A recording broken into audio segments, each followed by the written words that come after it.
Welcome, dear listeners. I'm Jonathan Carlin. And I'm Benjamin Carlin. And we invite you to join us through the Griffin door, your one-way ticket to the enchanting world of Harry Potter. So grab your wands and dust off your broomsticks and join us as we unlock the mysteries behind Prisoner of Azkaban, Chapter 16, Professor Trelawney's Prediction. Alrighty then. So yeah, this is kind of an interesting little chapter art. We get an image of what young Peter, well, not so young Peter Pettigrew, Not so young Peter, but rather skinny and otherwise rather emaciated looking Peter Pettigrew looks like. This depiction of Wormtail to me always seems like oddly cartoonish. It does a little bit for sure.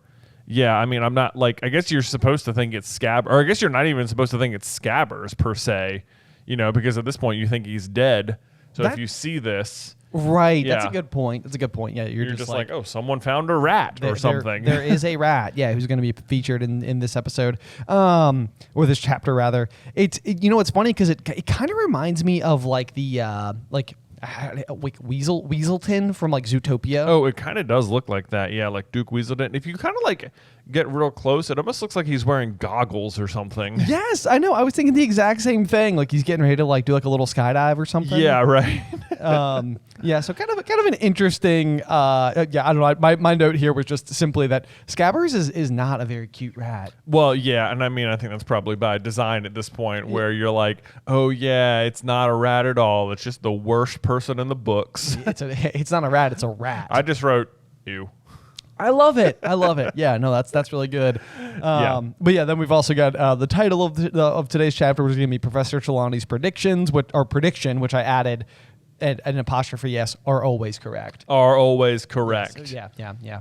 Although, actually, in this chapter, now I guess it's not a solid prediction. It is maybe more of an inferred prediction from Trelawney that she ends up being wrong about. That's true. Yeah. So more notes on that in just a minute, but it has to do with Harry's end of year exam. It does. I know exactly what you're referencing, and I have thoughts about it as well. So yes. So let's, without any further ado, let's go ahead and dive on into to chapter 16 here and see what we've got going on. Yeah, absolutely. So I mean, right out of the gate, first sentence, it makes me happy. It just says, Harry's euphoria at finally winning the Quidditch Cup lasted at least a week. It's like, oh, just good for you, Harry. Just get some good times in, get some good memories, because it's all about to just go a lot worse. It's about to go a lot worse. Yeah. Yes, yeah, indeed. Yeah. So I mean, at least he gets to be happy for a week. Yes, he should. At least there's that. Like he did that. He did a thing, and he gets to enjoy it. Even the weather seemed to be celebrating. Yes. Like I love that.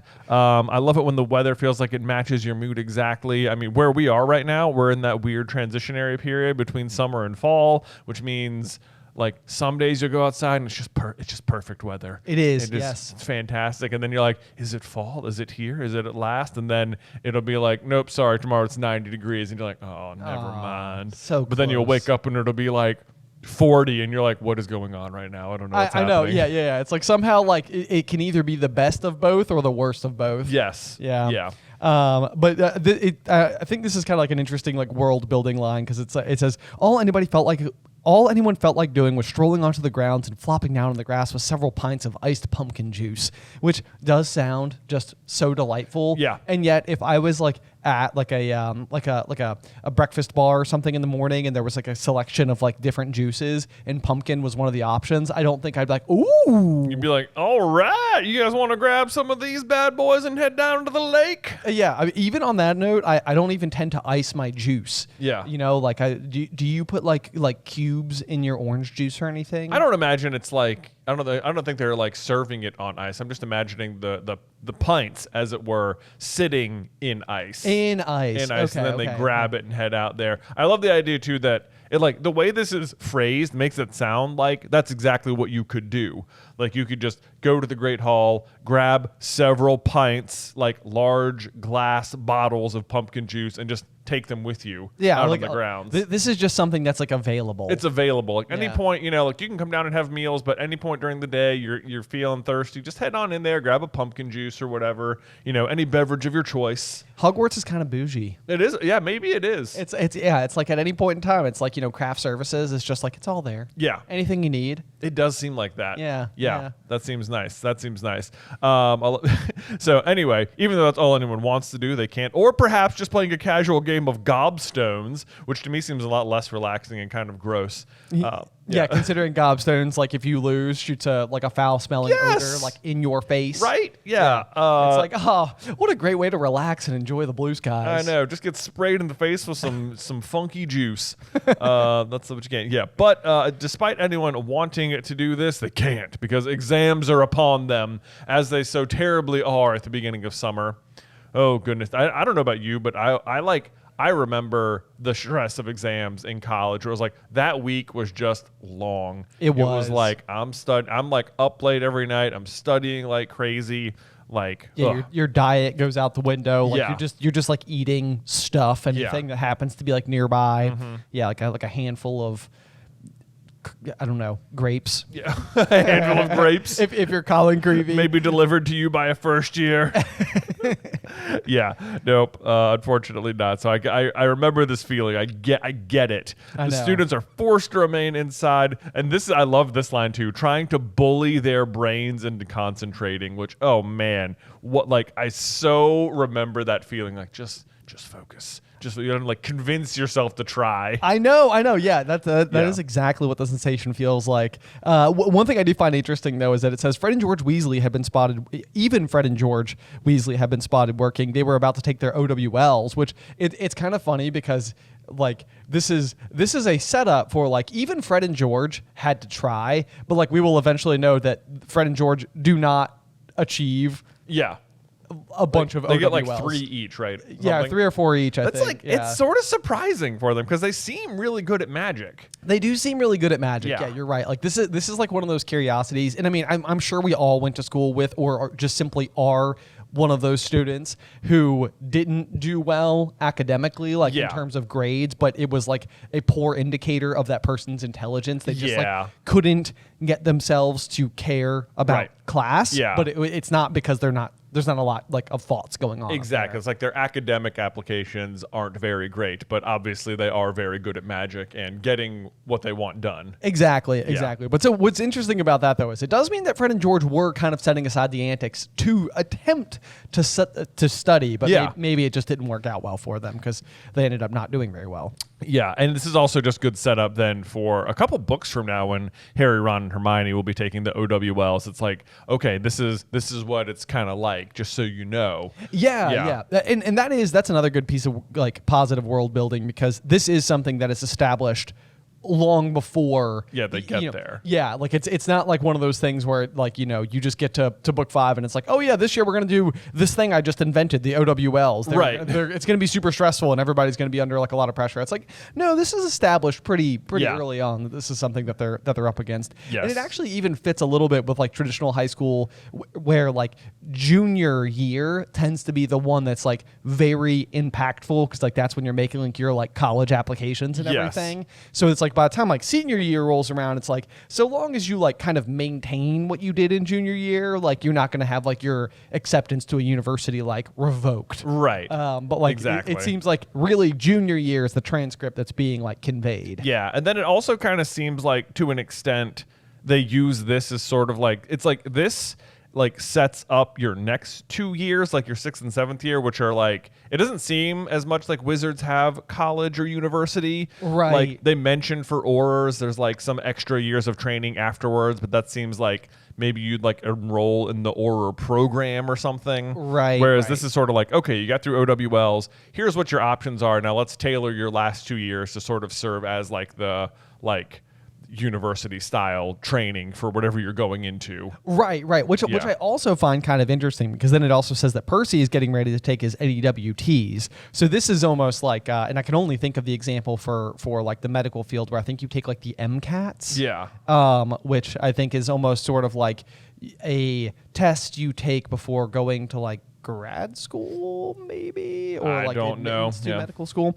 Anyway, but yeah, it is kind of interesting because you like take your OWLs, which kind of like defines the path you could potentially be on, and then your like NEWT level like courses are the things that you're taking like almost like in like a like now you are like barreling down like your career path. Yeah. Like I feel like I'm saying this so poorly, but I know what I mean in my head. I know. Yeah, I think you're getting it across. Yeah, okay. We also learned what NEWT stands for, which is nastily exhausting wizarding tests, which I just love. That is the canon words for what they are. Yes. Yes. They just decided, nastily exhausting. We're putting nastily in there. In there, yeah. It's like there's no like, question about it. It's like this is like an over the top measure that we're taking. They're not even like, it's not even measuring like these are your ordinary wizarding levels. That sounds like, okay, yeah, like are you up to standard? Like you should be here. Right. This just sounds like these are tests that are designed to be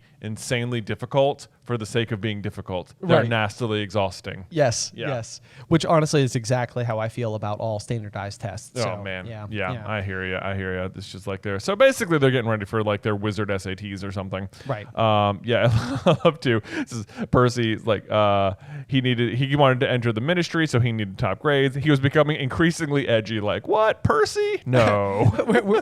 where more did he have to go? I know. Like, it's surprising there was even more range left inside of him to be even more edgy. I know. It also says like it's just like interesting. It's like as Percy hoped to enter the Ministry of Magic, he needed top grades, and it's like, does that mean Arthur had top grades?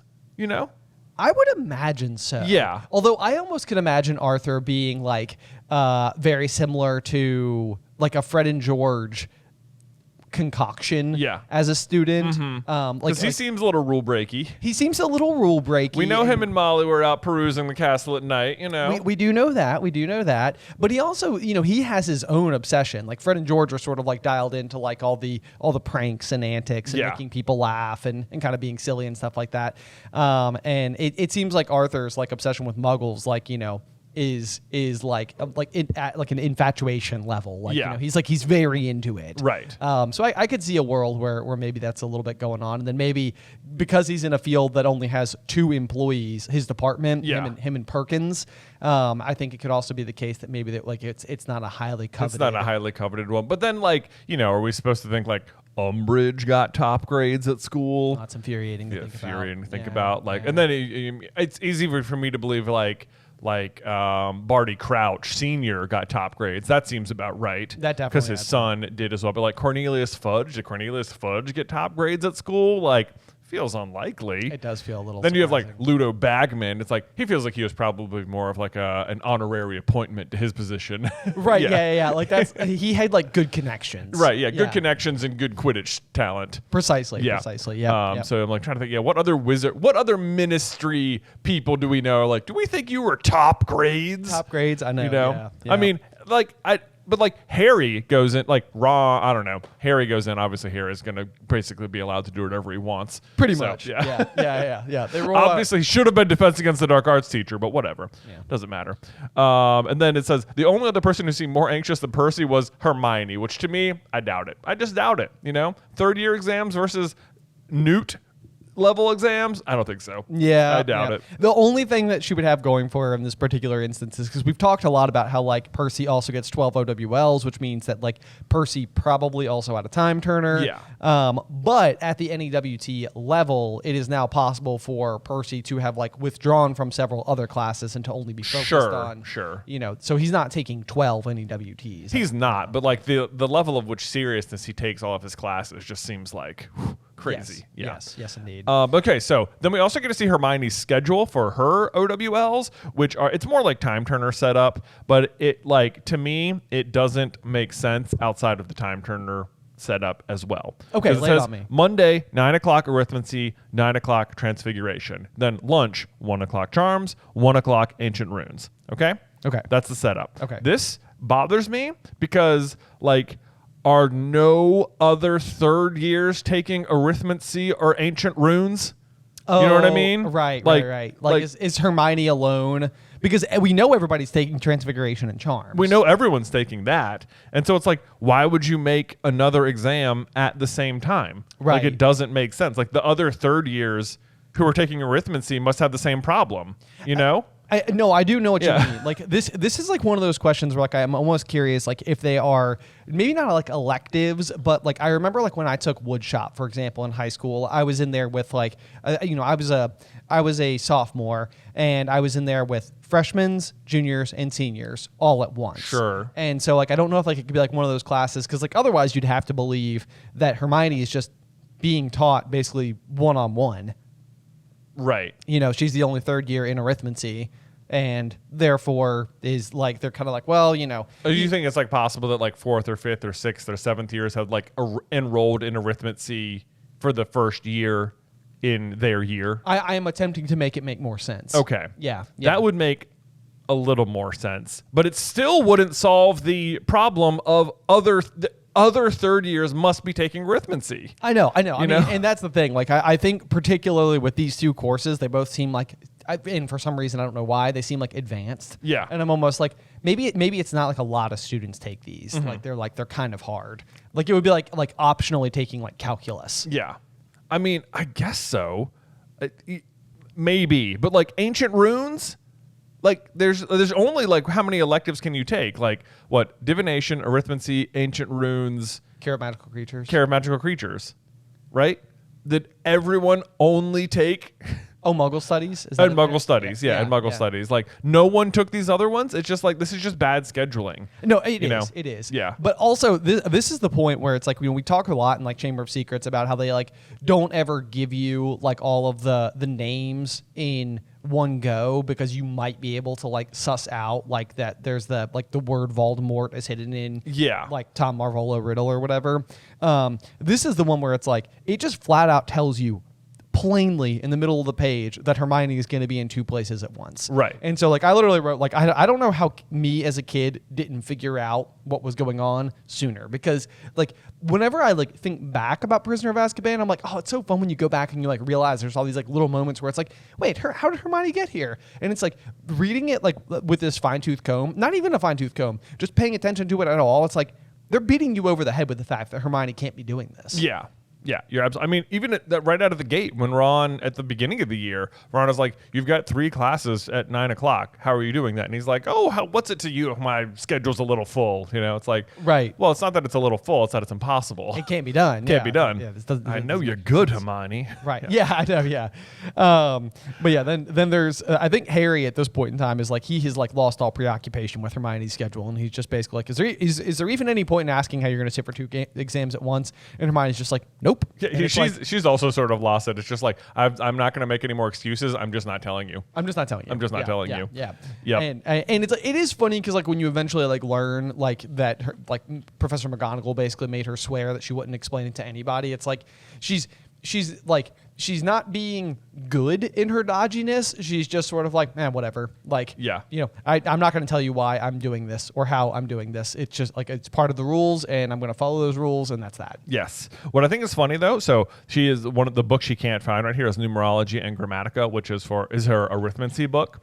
So what is funny is that we once upon a time made a video about how arithmancy works. Yes. And it was really interesting because it is basically like you take the names of stuff and the names of stuff, like the letters in the names, all have different number values assigned to them, and then you like add up the number values and divide them, and you know you can predict certain like heart scores and social scores and things like that out of it to make predictions about how things will come to pass or what relationships will form. But what I think is so funny is that Hermione hates divination because it is like such flimsy like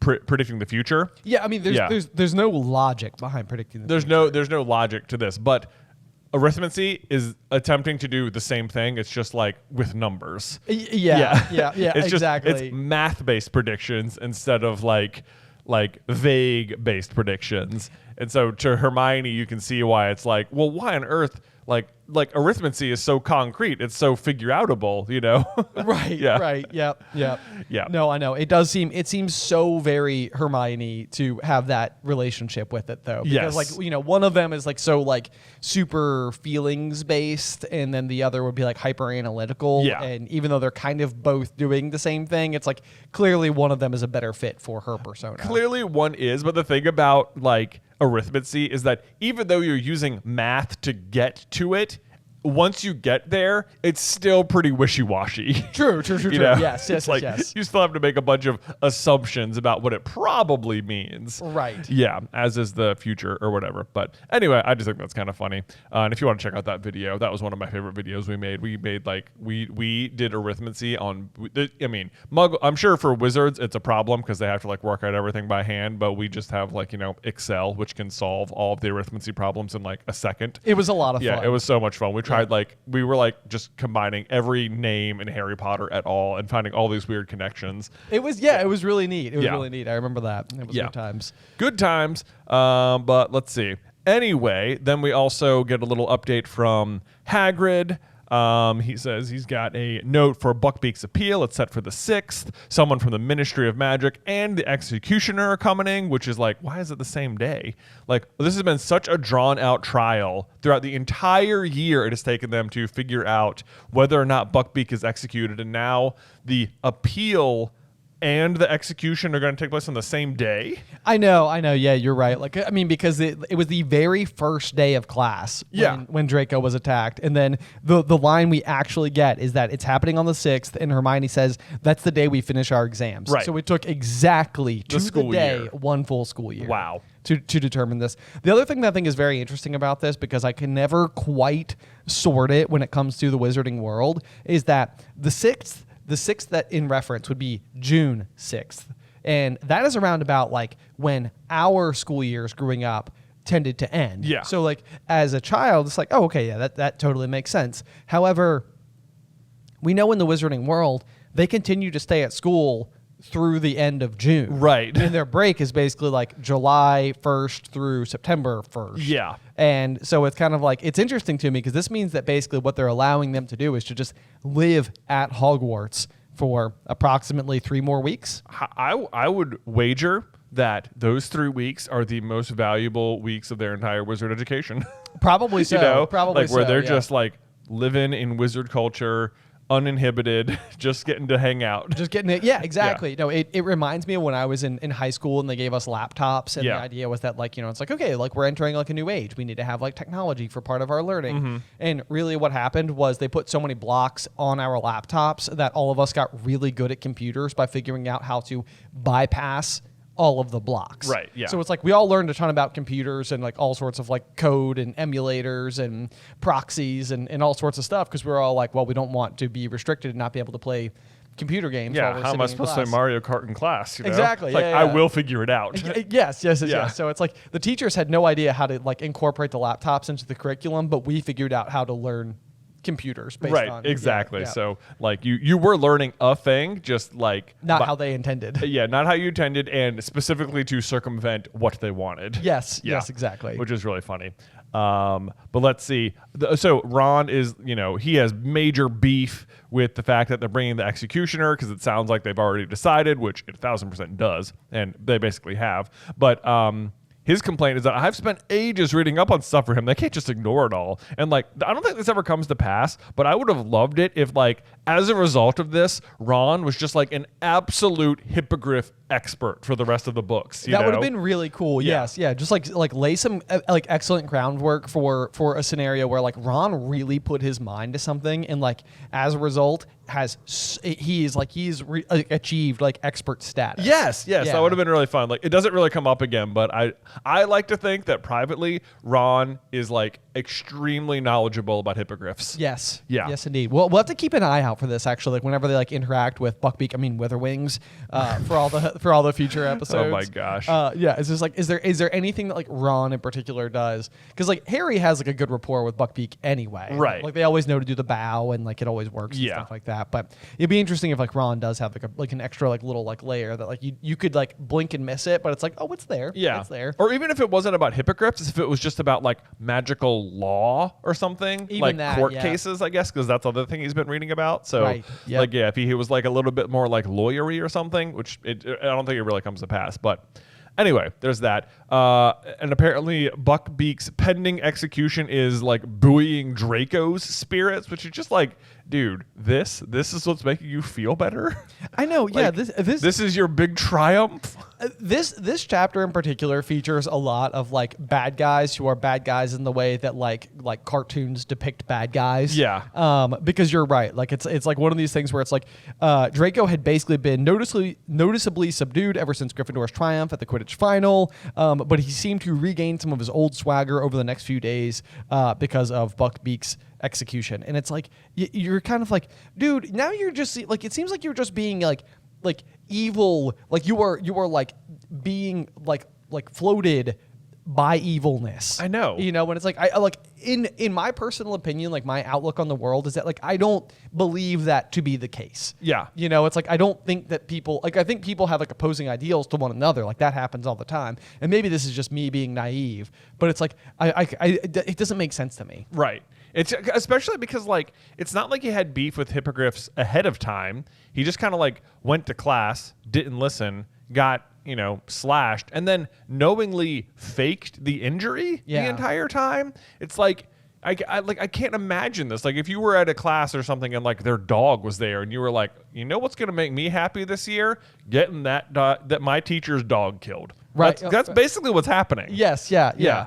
It's interesting because I almost wonder if like the real issue was that like Draco wasn't going to have a meaningful role. Right. This kind of like something for Draco to do this year. I almost think that that's the real explanation as to what's going on, because it's like the whole hippogriff subplot is also doesn't totally feel essential. Yeah. Like it's almost like you needed to like give something for Draco to do, and then we are able to successfully like weave that together in that like 2 lives can be saved tonight. You know? And it's like, and then like Buckbeak ends up being Sirius's like exit strategy. Yeah. So it's kind of like, okay, this will work. Yeah. Like that makes sense. And it's like, okay, sure. Why not? Yeah. But it's like at the same rate, like even if Buckbeak wasn't going to be executed, like the hippogriffs could have just still been available, How do you mean? Like even if like they could have just taken a hippogriff to go get Sirius rather than saving a hippogriff to go get Sirius. You know what I mean? We very quickly forget the fact that there's a whole flock of Oh them. yeah, right. Not, Like not just Buckbeak. Not just Buckbeak, right. So don't forget that. But anyway, you're right. I think just Draco needed something to do this book. Yes. Whenever we're writing the what ifs, it occurs to me how often Snape doesn't have much of a plot. Like he's just sort of like annoying and mean most of the time, but like sometimes we'll get to Half-Blood Prince and it'll be like, I don't feel like we've talked about Snape a lot. And it's like, because he doesn't actually do that much. He's just sort of a constant thorn. Right. Yeah. Yeah, you're right. Yeah. You're right. Yeah, he's kind of prominent because in book 1 because he's like He's the suspect. He's the suspect, but you're right. Like otherwise it's just kind of like this is just somebody who you can reliably know is going to dislike Harry. Right. And that's just sort of like what he's doing most of the time. Right. But let's see. So they're having trouble like thinking, how are we going to go comfort Hagrid? It says, Harry didn't dare retrieve his invisibility cloak from below the one-eyed witch. And I'm just like, why? I don't understand. Why? Have Hermione and Ron stand on one corner. Like Use no, he doesn't have the map. But you're right. Like just like have lookouts. This would not take long. This would not take long at all. It's just like go, whoop, whoop, done. Yeah. Right? Like worst case scenario, you just stay down there until Snape's gone, Yes. Like it is so easy to get. I don't understand. So yeah, this is like this feels like a sentence that is in the book so that you're like, why doesn't he just get it? Yeah. I know. Because he thought about it and he couldn't. He didn't dare. He didn't dare. He didn't dare. That happens all the time, though. It's like we need to have a reason for this. And then that's another one when we're writing the what ifs, where you're kind of like, we need him to be here for some reason, and it doesn't feel acceptable to just say that he would just be there for some reason, and yet the actual book does it all the time. Does it all the time. Maybe we should give ourselves a pass. I know. I'm like, that's what I was thinking about. Like, I was complaining about like the gaslighting thing the other day. I was like, if I was writing a book, I bet I'd do it. I'd be like, yeah, like me, the writer. So I'm like, it's unreasonable for someone to like blame themselves for this. But I'd be like, but I could write that they are blaming themselves, and then they would be. And then and you'd be like, that's a believable motivation. It's believable. Yeah. It's just like later on in this book when Sirius basically admits to killing James and Lily for the purposes of making Sirius continue to seem suspicious longer. Yeah. And you're like, Sirius. Yeah. Read the room, man. Oh my gosh. Like, one of the funniest TikToks I've ever seen is like why it wouldn't have mattered. Like people complain like, why didn't they give Sirius a trial after they captured him? And it's like, it wouldn't have mattered. Because they would have been like, did you kill the Potters? And he'd be like, I may as well have. You know. Can you elaborate on may as well have? He'd be like, I handed them straight to the Dark Lord. And it'd be like, well, lock them up, I guess. Yeah, exactly. Yeah. It's like Sirius wasn't going to do Sirius any favors. Yeah. Exactly. You're like, wait, no, I didn't do it. In his mind, he did. He did. Yeah. Anyway, the other thing, so this is just doing a little bit of math, and we get to the next page here where the exam week begins, and it says third years emerge from Transfiguration at lunchtime on Monday, which if you look back a page here, that means at the Transfiguration exam, I'm assuming lunchtime means noon. I don't know about you. That's what I would generally assume. I would assume time as well. But Transfiguration started at 9 o'clock, which means it's a 3-hour exam. A 3-hour exam. What? Yeah. That means by noon, Hermione has had 6 hours of exams. That's exhausting. That's nastily exhausting. And at 1 p.m., she's about to do it again. I know. So she's taking 12 hours of exams in one day. But how? It also seems like, how could it be 3 hours when it sounds like all they had to do was turn a teapot into a turtle? You know, like a tortoise, Jay. A tortoise. A tortoise. My bad. Because I think it matters, because I'm pretty sure that I think Hermione worries that hers look too much like a turtle. I love that line. I think it's hilarious. I'd be like so annoyed at her, like, shut up. Come on, Hermione. Come on. I know. It is a very good question. Unless like that's like the big challenge at the end where it's like, okay, like, turn these, like pins into matches, right. Turn this, into that, turn this into that. And then like the big one is sort of like, okay, the grand finale. Right. Now you've got like the living creature that you need to turn an inanimate object into a living creature. Like maybe that's the big one. I don't know. Similarly, it does remind me though of my woodshop exam as well, which I do remember had 270 questions on it. 270? 270 questions. So it took me forever. It was open book, but it was exhausting. That's so annoying. It was ridiculous. Yeah, I was like, seriously, woodshop, 270? Feels like it's like just make a birdhouse by the end of class and you get an A. Yeah, an A. Right? That feels like what it should be. Anyway, so let's see. Moving on, Flitwick does test them on the cheering charms, which Hermione missed, although it sounds like maybe she did some extracurricular work to pass it anyway. Yes. Yep. Then I love how this is, it says Ron, so like your exam is still like a partner situation because this Harry slightly overdid his cheering charm on Ron, who was partnering him, and ended up in fits of hysterical laughter and had to be led away to a quiet room for an hour. Gosh, like how powerful is Harry's cheering charm? Harry's he's firing on all cylinders in this book. So yeah, he's just going. He's just delivering. But then is that the whole exam? Just do this one charm? Exactly. Yeah. So like really what they end up doing based on exactly what is written on the page is they have to turn a tortoise into a teapot, of which they have 3 hours to do. They have to do cheering charms. They have 3 hours to do that. Right. In Hagrid's class, they have to maintain a fresh tub of flobberworms, of which requires no assistance whatsoever. So yeah, basically like each of these exams, it's like, guys, are these really that stressful? I know. I think you could have gone and had the iced pumpkin juice. I know. Right, and it's like I suppose it's possible that each exam is kind of like Trelawney's exam, where you're called in like one at a time to do them. In which case, maybe it could take a lot longer. But it still seems like, Harry, come in, cast a cheering charm. Cool. Next, you know? Yep. Probably it's more than that. But it sounds like Ron had to spend at least a full hour in recovery. Yes. I love how it's just like, do the charm on another student, too. I know, right? Yeah. Which almost feels like an advantage. Like if somebody like gives you like a good cheering charm before you're up, it's like you're going into your exam like all like, you know. I know. Or like what if like you don't exactly remember, like, you know, like if Hermione had missed it and they get in there and like you can't remember the incantation, it's like, let me go second, you know. Oh yeah, and true. It's just sort of like Wingardium Leviosa. It's like, oh right, that's it, cool. Wingardium Leviosa. Yeah. I got it. Woo! Whoever, Whoever goes second, real advantage here. Yes, indeed. Yep. So anyway, that's that. Their exams just seem really funny. They seem really funny, and like maybe they're overstudying. Yes, perhaps. yes, indeed.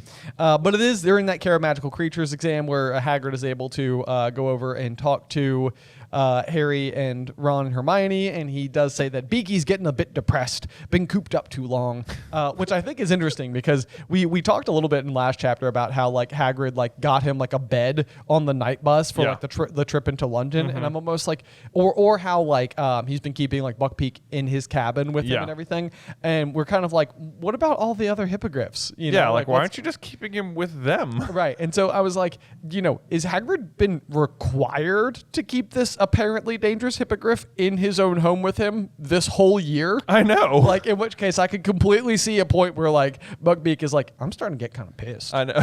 Like, or, you know, this has been too long. Yeah. I feel like Hagrid is like also sort of using Buckbeak's mood to as an outlet to describe his own mood.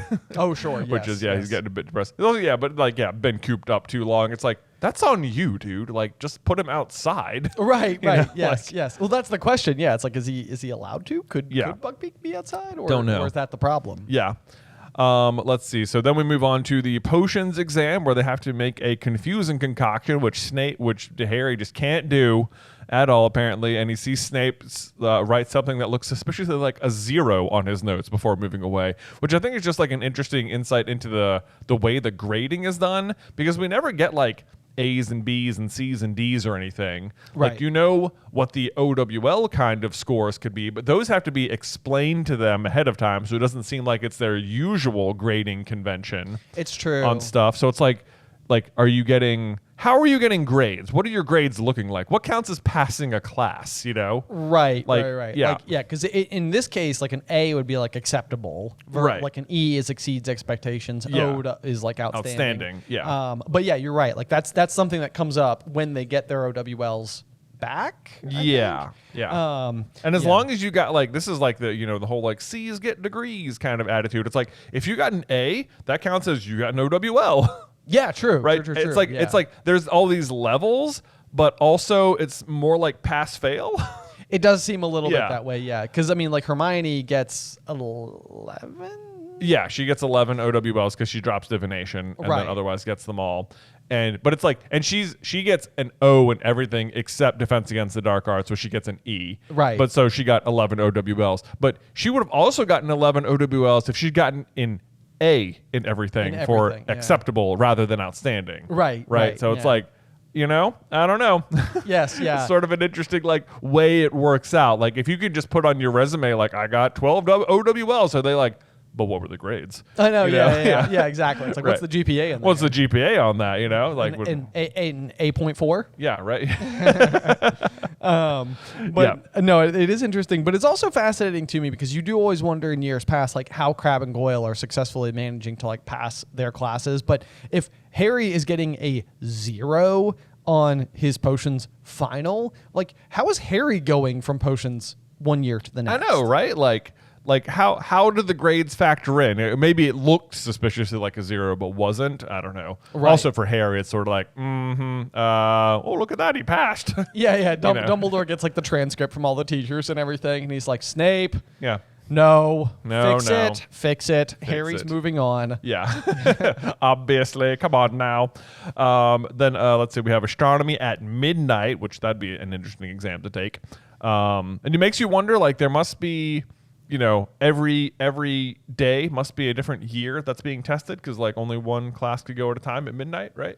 Yep. No, that's a good point. The next morning is History of Magic. Yep. Where that flashback to Florian Fortescue, who owns the ice cream parlor, before year 3 even began. Yeah. It says in which Harry scribbled everything Florian Fortescue had ever told him about medieval witch hunts. Yeah. And it's like, wow. Okay, so that's somewhere our homework that they did is on the finals. It's on the finals. And I'm like, there was no new information you needed to learn all year. I know, yeah. This is it? This is it. This is it. Yeah. We must be not getting the full picture of what's on the exams. I don't think we are. It seems like we're getting like a question. Here's an example of a thing that happened. Here's an example of a thing that happened. I'm like, what was the point of the rest of the whole class? And it's not even stuff that Professor Binns taught him. It's like, boy, good thing you were in the leaky cauldron for a couple of weeks there. I know, yeah. Otherwise, what would you be writing down? Yeah. But it seems like, that's how the exams are. Like there must be more to them. But then when you hear about the Defense Against the Dark Arts exam, it's like, no, it's actually, his is really comprehensive. And there's this and this and this and this. And these are all the things we got tested on. And it's like an obstacle course. And I'm like, that sounds like a really great exam. It does sound, it sounds like a really effective. It's like throughout the course of the year, we learned about them, learning about Grindy Lows and Red Caps and Hinky Punks. And, they have to go up against the Boggart. And, so it's just sort of like, yeah, like that all makes sense. Yeah. We're seeing the entire year's worth of curriculum, although oddly nothing about vampires or werewolves. Oddly nothing. Despite the 2 essay assignments. Right, exactly. Where are the vampires in here? Yeah. It's surprising. Not in here. Honestly, it's like, you think like Lupin's exam seems easily the hardest. It does. It definitely does. It's like his whole curriculum is actually on there. It is. Yeah. It is. Yep. Yeah. But Harry gets full marks. Yeah, I know. Crushes it. To which I added like a little annotation in my book and was just like, boot. Yeah, but mine says, nice. Nice. Yeah. Go Harry. Go Harry. Yeah, this is the only one, of course, Hermione fails at, which I think is so funny that Professor McGonagall, her greatest fear is Professor McGonagall saying that she failed everything, which Ron joked about earlier in the year, which is a great example of Ron predicting the future. There you go. Yep. Yeah, absolutely nailed it. And maybe even just like how well he knows Hermione. Yeah, exactly. Exactly. He knows her all right. Some setup. Yes. And that's almost their last exam. Then next up they see Cornelius Fudge arrive at the school with just an unnecessary description of his sweat. Cornelius Fudge, sweating slightly in his pinstripe cloak, was standing there on the grounds. Like, great. Hey, useful. Thank you. What? I'm glad to know because otherwise I would have been picturing him completely dry. Yeah, I'm gonna be like, wow, it's weird you didn't mention his sweat. Right. But now I know that. I know he's glistening. Good. Yeah. Oh man. Let's see. But it is kind of an interesting exchange with Fudge because he walks up to Harry and he's sort of like, lovely day, pity. He sighed deeply and looked down at Harry. And it's kind of like one of these things where it's like, does this mean that like Fudge is actively like, he's there for the review of Buckbeak's trial and the execution otherwise. Yeah. And that sigh deeply is almost like, does it mean like on some level Fudge is kind of like, I wish this wasn't happening. I think he just wishes he wasn't there. Yeah, I think it's kind of like it feels like he was like on his way out and he's like, oh, Minister, while you're there, we need someone to be a representative at this Buckbeak thing. Can you go? And he was just like, what? You go watch an animal get beheaded? Because it feels to me, it's like, like this feels like something he clearly could have delegated to someone else. Yes. Certainly you have a whole department here. Maybe someone from the committee. I don't know. I guess someone from the committee is here. But right. Yes, yeah. So, but I mean, I'm sure it's just one of those things where it's like you have to have somebody from like a third party present to like oversee to make sure that like all the proper checks and balances are being like tended to. Yeah. But yeah, it is funny that Fudge is there for this particular occasion. Yeah. Let's see here. Also with Fudge though is a couple of other people. We have the like ancient wizard who seem to be withering before their very eyes. Who honestly reminds me a lot of, is it Wilkie Twycross? Wilkie Twycross. Wilkie Twycross. Yes. Like I almost had it, but backwards. Yeah. Twilkie. Sounds like a house elf. I mean, what is it? What is his actual name? Wilkie Twycross. Okay, it's not like Wilkie's that much more of a common name. It's not. Yeah, that could also be a house elf. Right, it could be. Winky and Wilkie. And yeah, of course. Yeah. So you almost got to wonder if this guy retires to go and start teaching apparition lessons. Yeah, right. But then otherwise you've got the tall strapping man with a thin black mustache, which sounds nice. Yes. who's just like running his thumb along the blade of a shining axe. I know. This is the thing I was mentioning earlier when I was talking about like Malfoy being excited. This is a character who's just being evil. Like even if you're like an executioner who involved in this particular thing, I feel like fiction so often assumes that the executioner loves their job. I know, right? And it's like I can't imagine anybody loves this job. I know. He's just like, oh, I got into this field so I could kill animals. You know? Right. Like, Yeah, did it's you? like, yeah, it's like I'd be surprised. I'd be surprised. And And yet, such as I guess this is McNair, who is a Death Eater. who is a Death Eater. Yeah. I mean, I guess there is that to be said for it. But either way, it's still I highlighted it and was like, this feels like such an over the top behavior. Yeah. But then Ron is. I love the idea too that Ron just comes up to the Minister of Magic and is just like just harassing him with like things about Buckbeak's trial. Like it feels like because the minister. I mean, this is effectively like can you imagine just like going up to like Joe Biden and being like, "What about the hippogriff?" yeah, I know. He'd I be know. like, "What?" Yeah. That's not really my department. Not really. Who are you? Yeah. Right. two people of minimal consequence having a conversation about something neither of them has direct involvement with. Yes, exactly. Yeah. Yeah. So anyway, there we go. And then then Hermione like scolds him. It's like, Ron, your dad works for the ministry. You can't go saying like that's to his boss. And it's like, I don't know. I mean, he can. He did. Yeah. It's Good like, for Ron, you know. It's all right. And then she says, as long as Hagrid keeps his head this time and argues his case properly, they can't possibly execute Buckbeak. Hermione just ignoring the game state, I know. I was like, yeah, Hermione, because this is super likely. Yeah, Like- right. Come on, look. This is why you're bad at chess, okay? Right. As long as he hasn't checkmated me yet, I can still win. It's like Hermione, it's like one move away. Right. Like look at the board. You've got no pieces. There's nothing Yeah. that's gonna happen here. Yeah. There we go. I guess the next sentence is Harry could tell Hermione didn't really believe what she was saying, so maybe she's just trying to calm Ron down more than anything. Yeah, I mean, and I suppose that's fair. I mean, the three of them have certainly put in a lot of effort into this particular case, and for that to just sort of be like, hey, well, we failed. Yep. So I suppose maybe she's just her heart's in the right place. Her heart's in the right place. We'll give her that. Yeah.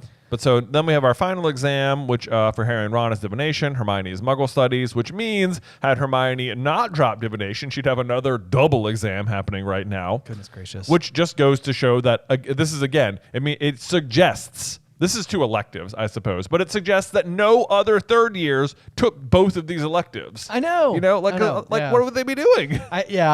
This is again. I think this is like one of those things where it's sort of like, I don't think we're supposed to pay as much attention as we're paying to it. We are, Ben. No, I know. I mean, it's what we do. Yeah. But I do think that this is sort of like, it's like we needed Hermione to be able to be time traveling for reasons. Right, reasons. Yeah. Reasons. Yeah. It's okay. It works for the rest of the year. Like I believe there's too many classes usually for this to be happening. Right. But like the exam schedule does not make sense for the other students. It doesn't. No, Yeah. You're right. Yeah. Because otherwise it's just like there's too many like overlapping lines here. And it really does feel as though like the time turner has been so properly established. Like I would almost go so far as to say I think this was unnecessary. Yeah. Like to have Hermione going double duty for all these things. Like she Right. could be exhausted just from studying for 12 exams. Like, Exactly. that would be exhausting for anybody. It would. I mean, heck, so- normally a single semester for me at college was like 5 classes. Exactly, And yeah. it was daunting. Right. Yeah. Yes. And so I do think that this is maybe like the point where it's like potentially like laying it on thicker than is strictly speaking necessary. Yeah. All right, so from there we head into the divination exam itself, where it's fairly interesting. Like, well, a couple things stood out to me. One, they talk about going down like the silver ladder, which I don't know why that stands out, other than like I guess like I'm thinking of the ladder we have upstairs, and I guess if you asked me to describe the color, I would say it's silver. But like the way this reads to me is that the ladder is made of silver. I know what you mean. Yeah. Like an aluminum ladder, in its very nature of being raw metal, would be silver in color. Right. But it's also like I don't think that you would describe it be like, oh, let me go get my silver ladder. It's Yeah, I know. like Like this phrasing makes it sound like that is a solid silver ladder, and I'm like, that's fancy. It is fancy. Come on, yeah. Like I wonder if there's anything to that. Like I know. I don't know. I mean, this is a slight deviation into a different realm of fantasy, but you and I think, are both reading Tress of the Emerald Sea. We are. I think you're further than me. Okay. Yeah. Well, in that book in particular, silver is just being used as like a blockade for like it's almost like it helps prevent this like one particular thing. It has like magical properties or whatever. And so like I'm almost wondering, like, in the realm of fantasy, is it possible that like silver is like known to be associated with like seeing the future in some way? Like like the silver bullet is attached to like one of the things that can kill a werewolf. Yeah. Yeah. So I mean, I think in Harry Potter, if we're gonna go down there, it's like Voldemort is often more associated with silver and Harry with gold. Yes. Like Voldemort summons like a silver shield. The colors of Griffin or Slytherin are green and silver. Yep. Let's see if there's anything. And then Harry is obviously just heavily associated with gold. Yeah. Itself, I mean, Gryffindor being like scarlet and gold. Scarlet and gold. Yeah. Yeah. So but I'm not sure what that would lend itself to the future or like divination. Well, I mean, Trelawney in particular as an entity is highly associated with, I mean, it's her prophecies that keep being like the centerfold. Right. For her prophecies everything. are about Harry and Voldemort. Right, Yeah. right. But I mean, like in that way though, like if you were to ask me whether or not I thought that the ladder was silver because of that reason, it'd be like, that would feel like a reach. Right. Yeah. But I agree with you. Like because the it's description- silver every year anyway. Right. Yeah. Right. Precisely. Yeah. So that's kind of interesting. It's Yeah. kind of interesting. But anyway, not super relevant. I just think it's funny that it's the metal the ladder is made out of is described. Yes. Yeah. And then let's see. I love the that they're going up one at a time. And Neville says, she says the crystal balls told her that if I tell you what's on the exam, I'll have a horrible accident. It's like, that's so funny. Like Trelawney she's so silly sometimes. Like she's so like, I'm not a fraud, but also this is such a fraudulent statement. Yes. Yeah. Yeah. And it's funny because it's like even before then, it sounds like every single person goes up and then comes back down, and they all refuse to say what happened. So I can't help but feel like what Neville's experience was probably common for all of them. Yeah. To where like Trelawney is literally just individually threatening every student to not say anything. Right. It's like Although Parvati comes out and tells them a little. that's true. Yeah. That's true. Yeah. So So well, it's funny because even I think like Ron is kind of like finally coming around. He's like, I think Hermione might be right about Trelawney. She might just be a little bit of a fraud. Yeah. But you're right. Yeah. So Parvati comes down and says, I've got all the makings of a true seer. And that she saw like loads of stuff. Yes. And that's an interesting one. Yes. Because it's kind of like she must have. I know she must have. Like she wouldn't I don't feel like she'd just be like lying about it. Like she's always been excited about divination, and you always get the feeling that like Parvati and Lavender are just sort of like impressed with Professor Trelawney, which makes you feel like they're being like a bit daft or something, because like Sure. you can tell if Professor Trelawney is a bit of a fraud. But then Parvati comes down and it's like, I saw loads of stuff. So it does make you wonder, like, I don't think she's lying about it. So it's like, is Parvati a seer? Yeah, I mean, this is another interesting one to like pay more attention to as the story continues to unfold a little bit. Yeah. Because it's kind of like I don't really see a world where she's like, we know that Harry and Ron both basically go up there and they're just sort of like, yeah, I see a thing, right? But it's like Parvati would have to know that she either made up her answers or interpreted something from the book. Right? Yeah. Like I don't think she's making it up. Like Harry and Ron are knowingly making it up, but Parvati is interested in the subject, believes she saw something, and is like, yeah, I saw it. Like, so it does make me feel like she is seeing stuff maybe in so. the crystal ball. Yeah. Yeah. The big curiosity, and maybe it's a slightly different example of the realm of divination, but like I know that eventually they like ask a bunch of questions to Ferenz when he's teaching in their 5th year. Yeah. And it's almost like Professor Trelawney told us this, and he's like, that's a bunch of hogwash. Right. So it's hard to know. Maybe that's just like them being interested in the subject and buying into some of the things that Trelawney said that like doesn't hold up. But yeah, maybe there's more skill going on. I feel like it's a little bit. It's like it comes across as like that centaur superiority, where like they're like, oh, Mars is bright tonight, and it's like to them, this is how the future is told. And it's like, all these little tawdry tricks you have, like, that's just, whatever. That makes no difference. Right. Like, who cares what's happening later today? What's important is that the war is going to end. Right, And it's like, I guess maybe you have a point. But then it's like, they're teaching about the tea leaves or whatever. And Harry does see the Grim. Or he does see a big black dog. And that is a true thing that will happen. It's true. It's true. Like, yeah, there are, like, Professor Trelawney isn't very good at it. Like right. She is a seer in this one particular way, but like, and the things she teaches, it doesn't seem like she's super well informed about, but like they do work. Yes. You do see them happen in some capacity, even if she interprets them wrong. Right. So it's like, I believe, like, why would there even be crystal balls if there wasn't anything to see? It's a good question. Right? Like someone, like there's OWLs for it, it is a testable thing. Right. Yes. So, like, to me, like, this is another one where it's like, I wish Ron just had, like, more hippogriff stuff in the future. It's like, I wish, like, yes, like, Parvati actually was a bit of a seer, or, like, maybe this would come back into play, or, like, like, even next year, Harry takes Parvati to the Yule Ball. It's like, I wish maybe there has been some, like, romantic thing there at some point, Sure, Like, yes, like, oh, Harry has a failed relationship with everyone else who goes to the Yule Ball. Seems like they fall in love with the person they went with. Right, And, like, right. Harry, nah. Nope. Nope. Yep, I know, yeah. Like, Cho and Cedric all of a sudden dating. Parvati and Harry, not at all. Not at all. Yeah. Victor and Hermione, it's like, I guess it's heavily implied they have a strong romance off page. Yes, yeah. Like, because I think at some point in time, we're like so off the beaten path right now. I but know. I think at some point in time, like Ron asks Harry whether or not he thought Hermione and Crumb had like snogged or made out or something. And Harry's sort of like, I doubt it, although he kind of felt like they like, had. Definitely. He's like, bro. Come on, man. So I don't know. I wish, like, this one sentence makes me way more interested in Parvati as a character, but it will never get a payoff in any capacity. I know. Yeah.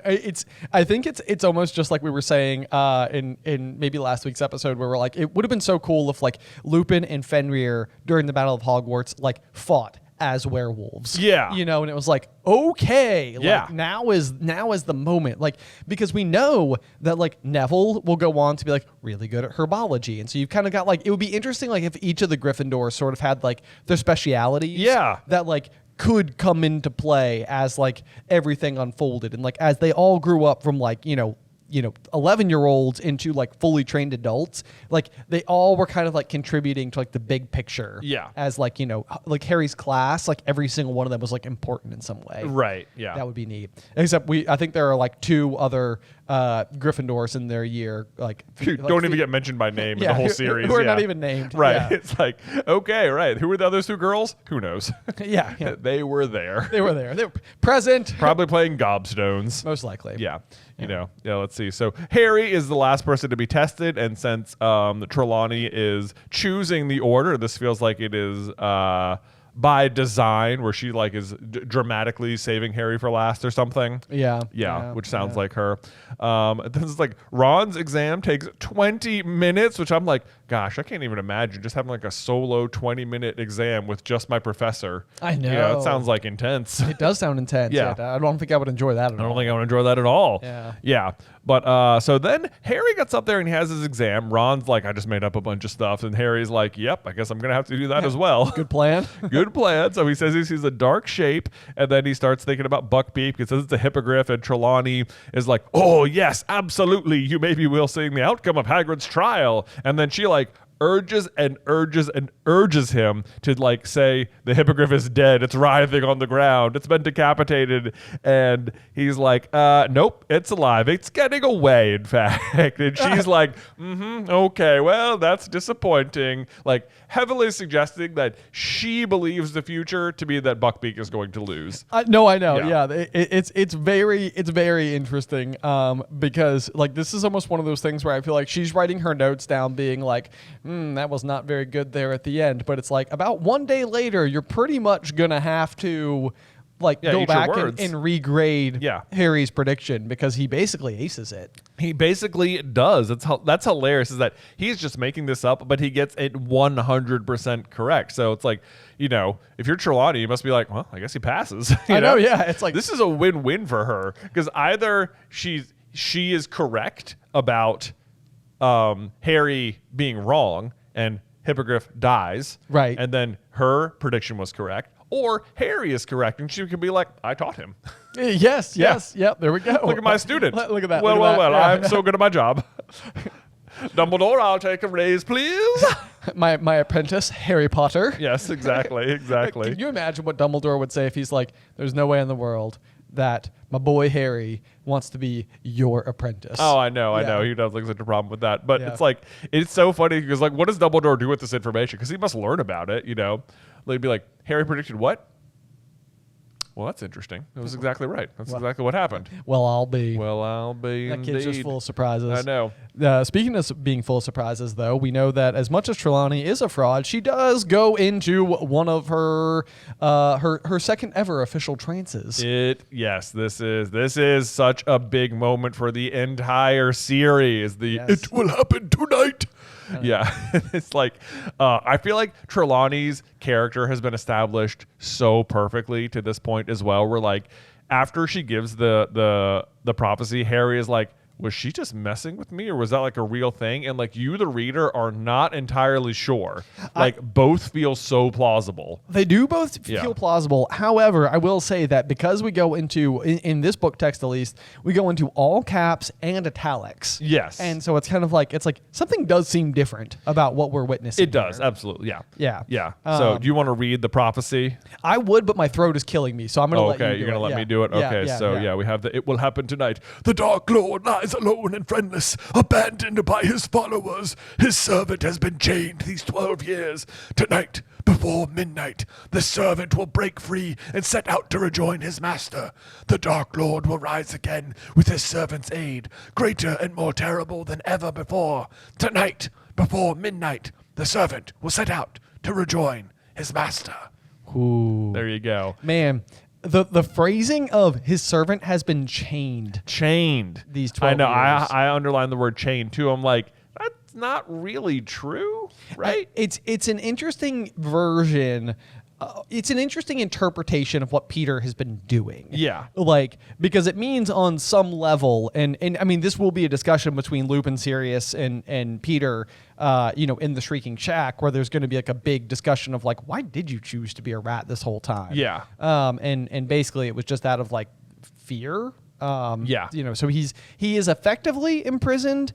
But I guess the chaining is not by the Death Eaters. It is by Peter's interpretation that he's actually hiding from Sirius and Lupin more than the Death Eaters. I guess so. I mean, where like his primary objective is protecting his own skin. Right. Which, I mean, on some level, it's like, you're like, wow, what a coward, Peter. But it's like, probably most people would protect their own skin given the opportunity, because that's usually like our MO as human beings. But it is fascinating because this is like one of those things where it's like the use of the word chained in particular feels so much more like prison, Azkaban, Sirius, right. Like you heavily this associate. is setting you up to think it's like serious. Right. Yeah. Yes. Yeah. Because Peter hasn't really been chained. It's been like self-imprisonment in a way. Right. Like he's like, I don't know, but or it makes it sound like he has been literally unable to transform out of rat form or something.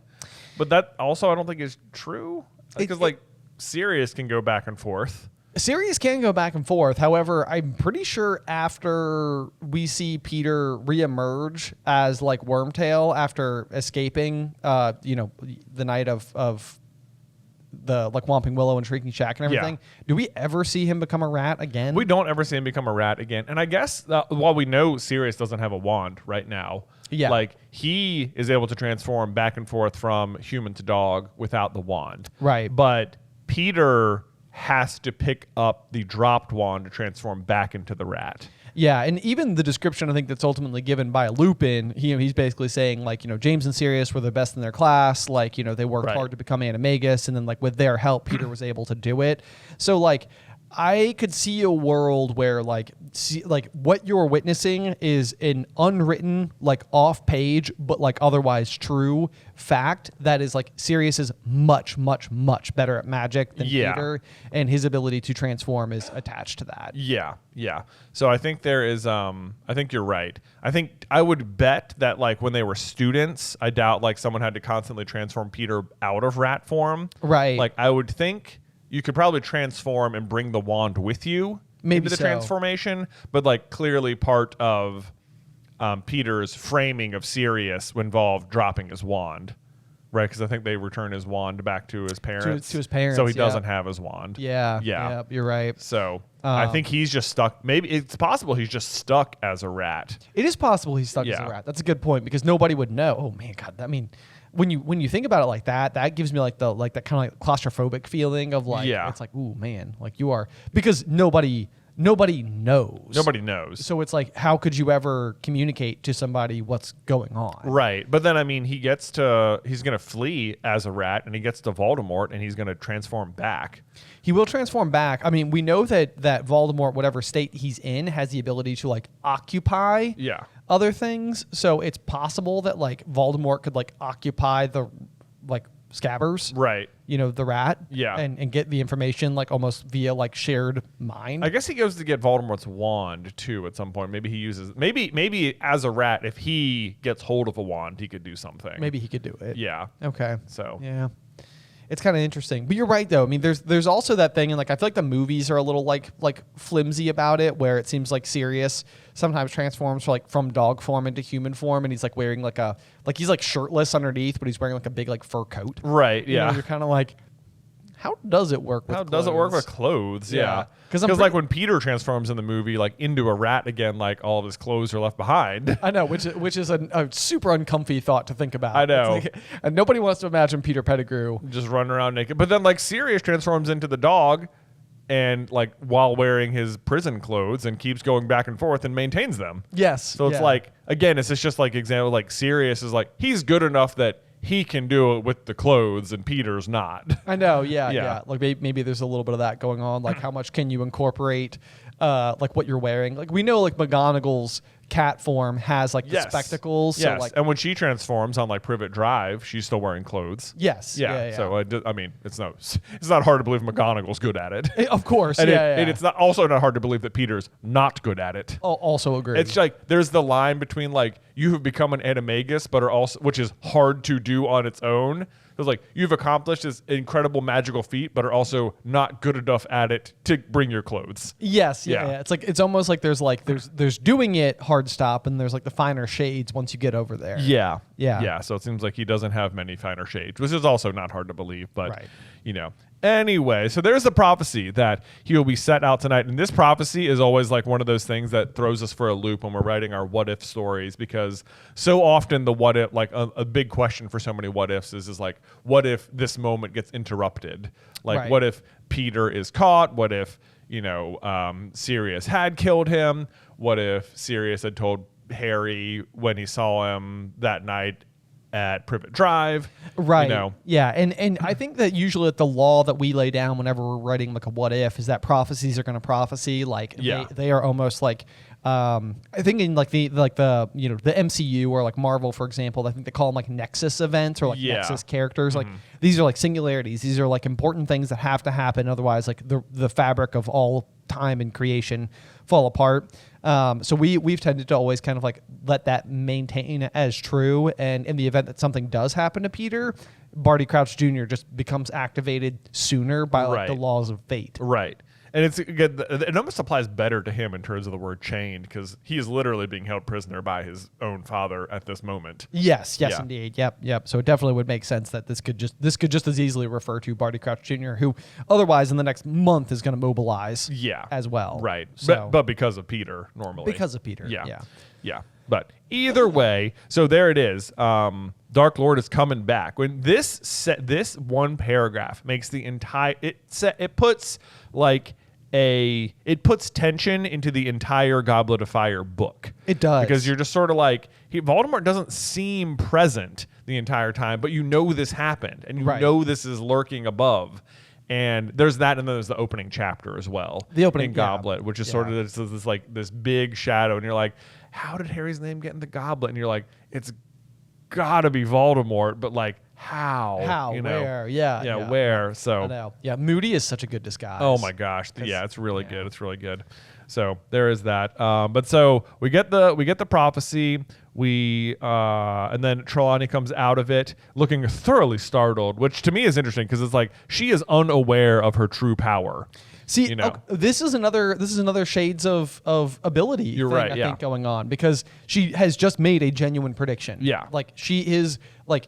As much as she is a fraud in her everyday life, she does have the ability to see the future. Yeah. Like it has just happened. However, you have to assume that most seers know when they are seeing. Right. And she does not. Right. So it's fascinating to me that she is like capable of being a portal for this information without being able to retain any of it. It is super interesting because like the first prophecy she makes is when she's with Dumbledore, and it's like the prophecy of the chosen one or whatever. Right. And it's like she's there interviewing for the divination job. So it's like she's already gone down the path of like, I can see the future, even though at that point she has literally never even gone into a trance. That to our knowledge. To her knowledge. That's true. I suppose it's possible that she has done others of these. Yeah. Because there is the Hall of Prophecies that is full of them. Oh, I know. It's like it seems like they say like true seers are very rare, and it's like, but then you get to the Hall of Prophecy and it's like, there are so many in here. Yes, I know. Yeah. It's like, what is happening? I know. Which maybe that's like one of those things where it's like so often people don't know that they're seers and they don't have the ability to like maintain consciousness during the. That's true. That's sight. true. So it's like maybe it's happening to like random regular seers all the time and they just have no idea. They just don't know. Yeah. Like Parvati's just like, maybe she's responsible for like 10 of them in there and she has no clue. Right. Yeah. Oh, that's interesting. I love that idea. That's pretty fun. Yeah. Lavender's just like she sleep talks. Yeah. It's kind of creepy. Lavender definitely has like one of those sleep apnea machines, you know. Oh, maybe you so. know? Yeah. She's got like the eye covers, even though she's at wizard school. Right. Yep. She's all locked and loaded. Yeah. So she's just like, she doesn't even notice Parvati. Like, Hermione's just ignoring it. She's like, shut up, Parvati. Right. Yeah. This is all bogus. This is bogus. Yeah. You're just trying to freak me out. And it's working. It's working. I'm going to the library. Oh man. Anyway. So let's see. Harry comes down, and this is interesting. He tries to tell Hermione and Ron about Professor Trelawney's prophecy, but gets interrupted before he can, and by the information that Buckbeak lost the appeal. And they get Hagrid's note. It says, lost appeal. They're going to execute at sunset. Nothing you can do. Don't come down. I don't want you to see it. Which, this is also so baffling on the Ministry's part, because here's what's happened. On September 2nd, Malfoy gets attacked by a hippogriff, right? Boom. That goes to trial at some point in the distant future. They lose the trial. Then they set an appeal case for today, June 6th. A full school year later, we're finally coming to the resolution of this. They bring the executioner with them to the appeal to, I guess, make sure the job is done quickly. They go down to Hagrid's cabin. They're like, what's your appeal? They're like, false. We'll be back in 3 hours. Yes. Like, the guy's here with you in the room. Why aren't you doing it immediately? That's a good point. I don't understand. Yeah. And then they're like, we'll be back at sunset. And he'd be like, okay, so like when the sun starts setting, when the sun is near, like when the, but you know, where you could be like, I'm watching the sunset, or like, do we need the sun to be like behind the trees? Can you give me like a time? You know, sunset is a vague time. It is a vague time. It's like, are we just going for like ominous vibes? Ominous vibes. You know, I'd like to do it like just the moment it becomes dark outside. Yeah, exactly. You know, I want my axe to fall with the sun behind the trees. I have a process. I have a process. Yeah. Yeah, I need to go sharpen my blade for a minute. Yeah. Exactly. Yeah. Well, apparently he doesn't. It's already sharp, right? Super sharp. Yeah, so I don't understand why the gap in time here, other than obviously so Harry, Ron, and Hermione can intervene. Yeah. Yeah, but whatever. We've got to go. He can't just sit there waiting for the executioner. And it's like, you're right. That does seem rude. Why can't they just? I don't. Whatever. Let's see. Then Harry has his same flimsy argument for getting the invisibility cloak. Says, if Snape sees me anywhere near there again, and I'm like, dude, bro, how's he going to see you if you go get the invisibility cloak? I know. It's almost like he doesn't understand what an invisibility cloak It really does. seems like that a lot of the time. And Hermione's like, how do you get down there? Gosh, Harry, get off your stupid arguments. I'll go do it for you. Right. Yeah. She's like, if he sees you, Yeah. however, me, your best friend, Yeah. no suspicion. No suspicion at all. Yeah, that will be suspicious. Basically, it's just calling his bluff. Like, you are being so stupid about this, Harry. I know. But yeah, I imagine the scene where Snape walks down the hallway in front of the One-Eyed Witch and sees Hermione standing there suspiciously, and he's like, Mrs. Granger, what are you doing here? And she's like, oh, nothing. And he's like, then you better come with me and get away from that witch. Yeah. It's like, why do you think, what is the risk that Snape is going to be walking down this hallway randomly at any given moment, you know? Like, not high. They're cursed with bad luck. Not high. Especially, like, this is exam week. He's conducting exams. Maybe. You know what he's doing, you know? Like, it's not hard to get it. He would be there. He would be there. He'd be there. I mean, given Harry's luck, he probably would be there. Yeah. And then, you know, he'd be under the cloak and he just happened to, like, stumble into him or something. But I wonder if this is just supposed to be like a full circle thing, though, where it's like Hermione maybe like disapproved of everything that they were doing, and now it's sort of like she herself is like going to like to take it up, like, you know, she is now interacting with the secret passage out of the school. yeah, she is.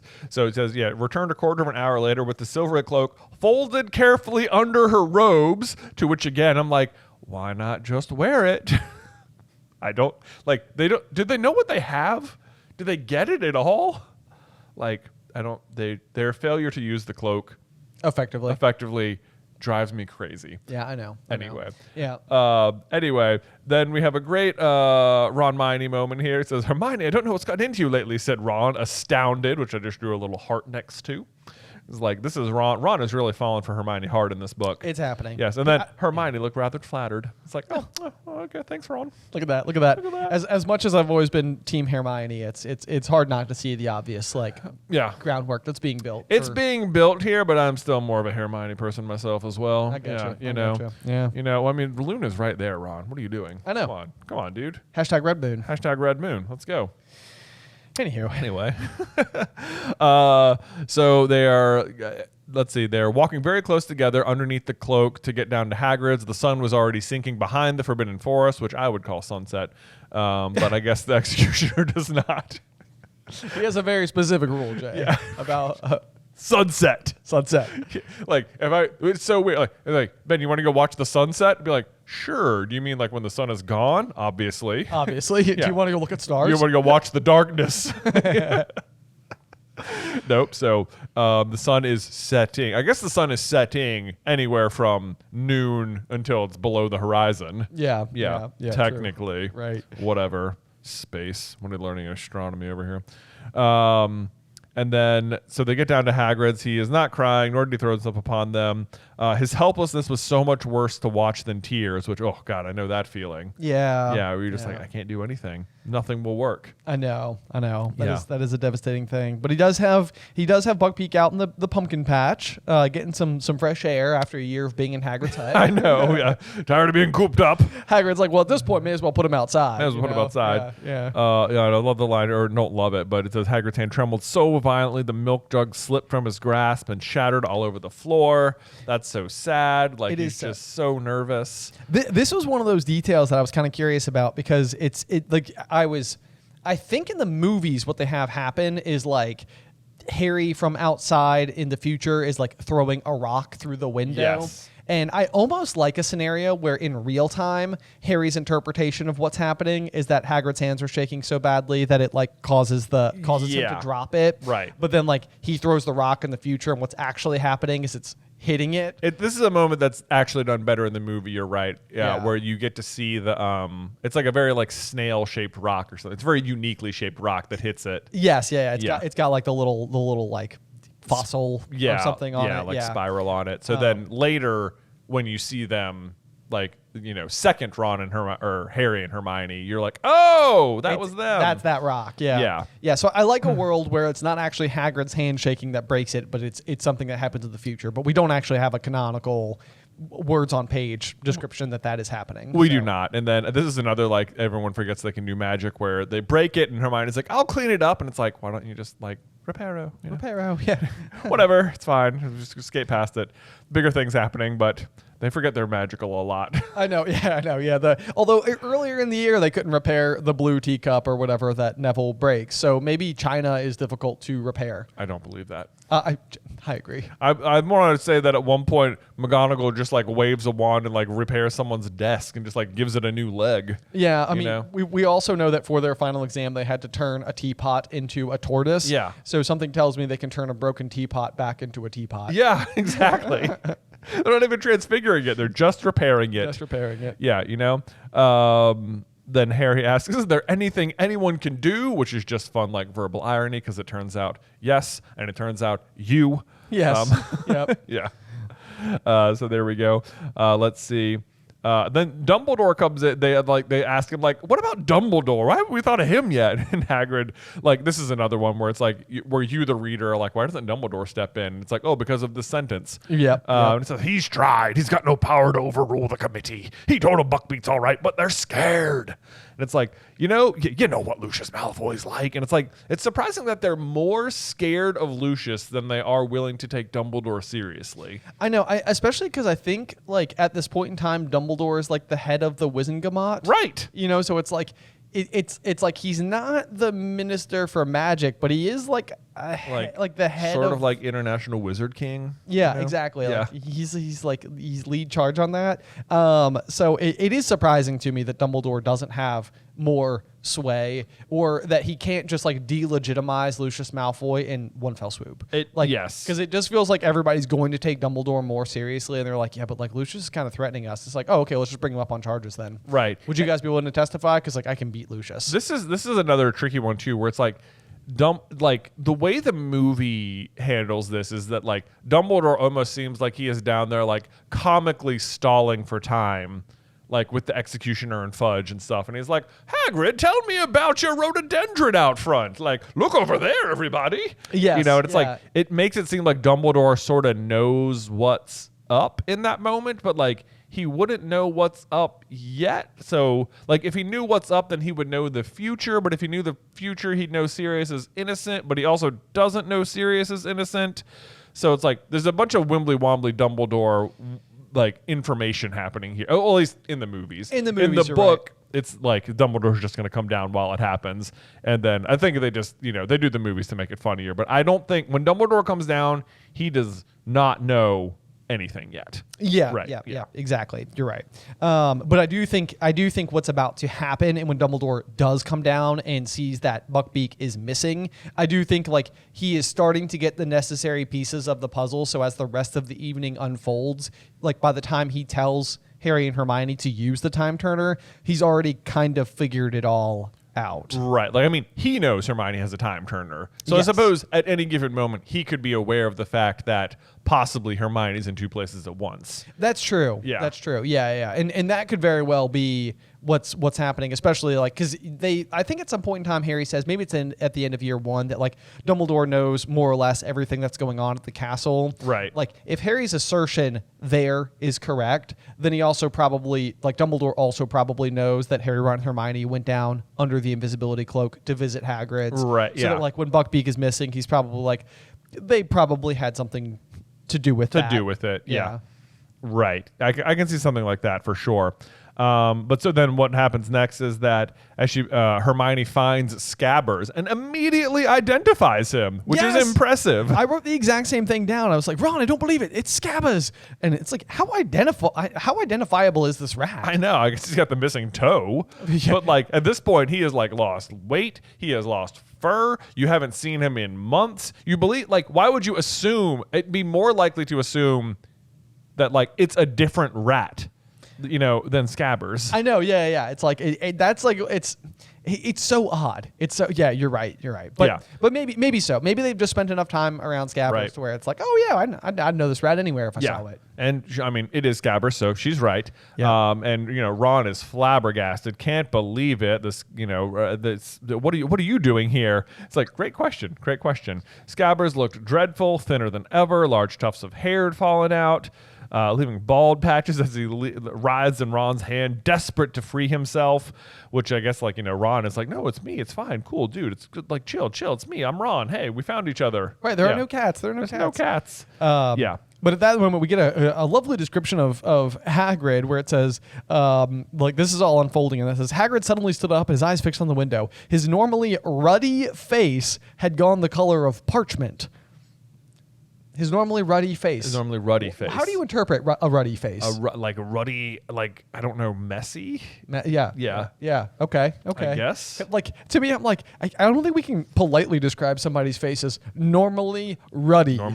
Yeah. Oh, my friend. He's like, well, how to describe him to him? He's like, well, he's normally fairly ruddy. Yes, occasionally the color of parchment. If he was feeling really scared about something, Right, yes. And what color is this parchment? Because in my mind, I'm like, parchment at its finest is probably skin tone. Yeah, skin tone. Would you describe it like soured milk? Sour, yeah, exactly. No, that's Draco's scared face, I guess. Right. But let's see. So, okay, there's an interesting line on the next page, which I feel like I don't know how to interpret. So it says, Hagrid's letting him out the back and says, they followed him to the back door into his garden. Harry felt strangely unreal, and even more so when he saw Buckbeak a few yards away, tethered to a tree behind Hagrid's pumpkin patch. So, I'm interested about that phrasing. Harry felt strangely unreal because, what we know is happening is that other Harry is, also in the pumpkin patch. Is he feeling strangely unreal because he's so in such close proximity to himself? Dude, I think that there's a decent possibility that's exactly what's happening. Right. Because this again, we go back to when he leaves the Dursleys and he's almost the hair on the back of his neck sticks up because he can just sort of tell that Sirius is nearby. Yeah. It's just pure instinct that he's acting on. So I could sort of see that being exactly what's happening here. He felt strangely unreal because what he was detecting was a disturbance in the Force, if you will. Right. There's another version of him actively watching him. Right. Of course, he could have no way of guessing that or identifying it. I think even if you fast forward, it's possible that the sentence that Harry says in that exact same moment is this is the weirdest thing ever. Yeah. Or something like that. Right. I'm trying to see if I can find it rather quickly, but I don't think I can get there. But either way, yeah. So, maybe that those two moments align rather perfectly. And Harry in the future / the same time is just witnessing this exact thing. And Harry himself in real time is feeling rather unreal. And Harry in the future / the same time is this is odd. Yeah. So, or is it because other Harry? Yeah. I don't know. I feel like that's a nod to that. I agree. Yep. Okay. I like that. That's a good catch. I didn't see that though. Okay, cool. Well, there you go. You go. Yep. Thanks for listening. Yeah. Let's see. And then there's another one here. It says, Buckbeak seemed to know something was happening. He turned his sharp head from side to side and pawed the ground nervously, which I'm like, is Buckbeak suddenly wait a minute? He's is he noticing both Harrys? That also seems rather possible. Right, to me. Buckbeak's whoa. I smelled you over there. Why are you over there? Right. Yeah. Yes. Yeah. And that could definitely be how animals have much better senses exactly than we do. It's hang on a second. Yeah, so I think Buckbeak is noticing both Harrys in this moment. Right. Yep. Yeah. Yep. That makes sense. Yeah. So there's that. But so let's see. Then we get here, and Scabbers / Peter is just going bananas. He is freaking out. He's he won't stay put. Why is he cannot hold on to Scabbers at all. He's trying to keep Scabbers in his pocket, but the rat was going berserk, squeaking madly, twisting and flailing, trying to sink his teeth into Ron's hand. And I'm trying to comprehend what's going on right here because it's not this. Why is he trying to get away from Ron at the moment? I don't think is Sirius isn't No, he is. He is. Oh. Sirius is in the scene, so Oh, I think what we're about to see is the giant black dog, aka Sirius Black, I think is about to burst into the situation. Okay. Yeah, and so it's about to be the case that because they don't like go back into the castle or anything. From this scene, Ron gets dragged. Everything's happening. Everything's okay. happening, yeah. So Peter is like, oh no. Yes. Yeah. I'm in the open. Right. There he is. It's Yeah. bad. Yeah. Things are about to go real not good for me. Real not good. Yeah. Yes, indeed. Okay. That makes more sense. But let's see. all of this, what it basically ends up doing for plot purposes is preventing them from getting back to the castle, which means that they hear the unmistakable swish and thud of the axe. Oh, the unmistakable. I could hear it a mile away, Ben. I know. I mean, you know how when people swing axes around, they just like swing. They swing through the air. Yeah. When someone's chopping wood, it's such a nuisance. Right. Because there's that constant swing. Right. It reminds me of the Lego movie when Emmett's like, I think I heard a whoosh. Exactly. I know. Like, what was that? The whoosh of an axe? I know. It's like the rat was squealing wildly, but not loudly enough to cover up the sounds drifting from Hagrid's garden. I'm like, they're pretty far away at this point. Yeah. And they're yeah. like not only that, there's a loud thing happening to them. Right. But they're like, dead.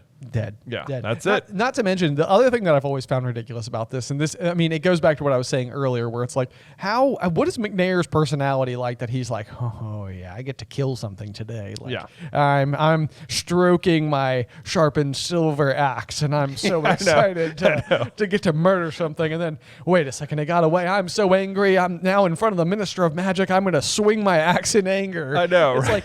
That's not building a good rapport. Not to build a rapport. Yeah. I feel like the other Death Eaters don't even like McNair. They're like, dude, like this is why no one likes you, man. Right? Yeah, exactly. Yeah. It's like, yeah. You guys want to go out drinking later? And they're like, we're busy.